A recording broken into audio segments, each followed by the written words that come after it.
Torture, mayhem, murder. In 2016, new mother Yana Kassian was barbarically mutilated and gruesomely murdered inside the Hollywood condo she shared with her fiancé Blake Leibel.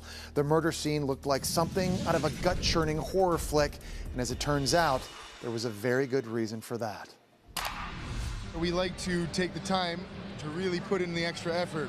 Millionaire author Blake Leibel and his fiancée Yana Kassian seem to be living a charmed life.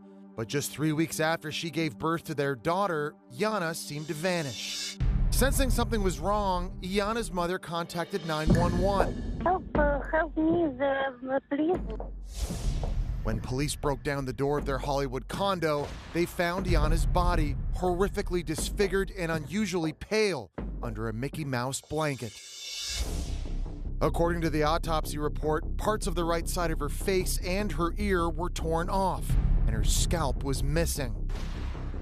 A medical examiner ruled Yana's cause of death was exsanguination, meaning all of the blood was drained from her body. Using a chemical compound, investigators were able to illuminate areas of the condo where pools of blood had once been, indicating Blake had attempted to clean up the evidence. Authorities believe Yana was alive for 6 hours before finally dying of blood loss. Blake was taken into custody. In a macabre twist, prosecutors argued that the gruesome slaying was mirrored in the plot of Blake's gruesome graphic novel, calling the book a blueprint for the crime.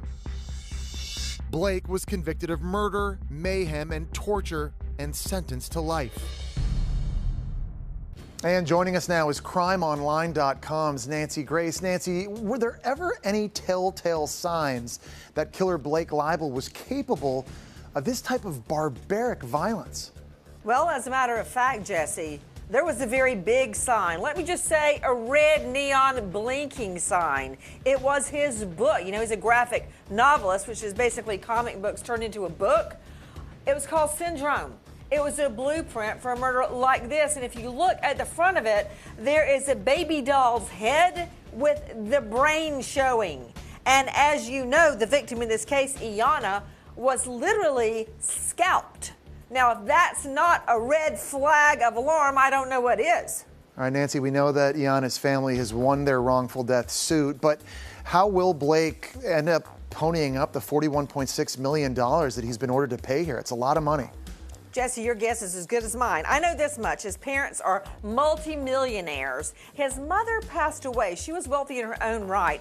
And there is a rumor that he has stashed away his inheritance